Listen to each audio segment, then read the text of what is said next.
یا ایہا الذین آمنوا ادخلوا فی السلم کافہ، اے ایمان والو اسلام میں داخل ہو جاؤ۔ اللہ تعالیٰ فرماتے ہیں کہ پورے کے پورے جو ہے اسلام میں داخل ہو جاؤ، پورے کے پورے، کافہ، کمپلیٹلی، کسی بھی چیز کو چھوڑے بغیر۔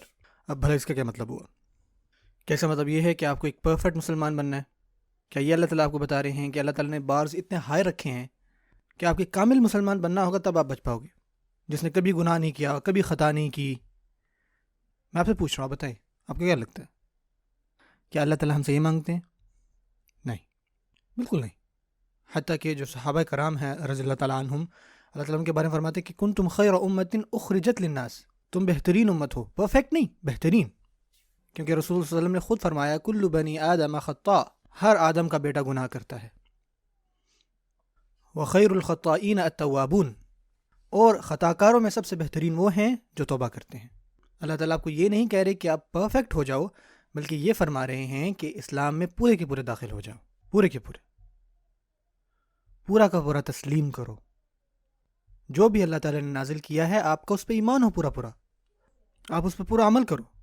وہ جو ایمان والے ہیں جب اللہ اور ان کے رسول کوئی فیصلہ کرتے ہیں تو وہ اس فیصلے کو آرام سے مانتے ہیں، اور ان کے جو دل ہیں نا، ان کے جو دل ہیں وہ بھی اس کو پورا پورا تسلیم، وہ دور نہیں آتے، تسلیم کرتے ہیں پورا۔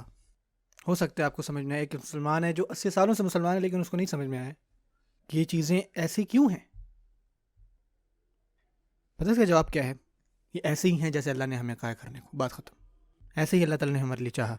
اللہ تعالیٰ الحکیم ہیں، ایسے سوالات جو آپ کبھی بھی جواب نہیں دے پائیں گے، بے شک آپ عظیم علماء میں سے کیوں نہ ہو۔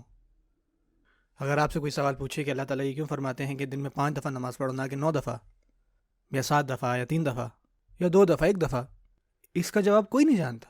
اللہ تعالیٰ نے کہہ دیا 5 تو بس 5، یعنی ایگزیکٹلی 5 کیوں؟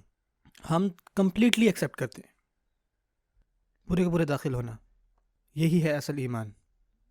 حتیٰ کہ جب آپ سے گناہ ہو جائے تو آپ اس پہ اڑے نہ رہیں، بلکہ واپس ایمان کی طرف آئیں۔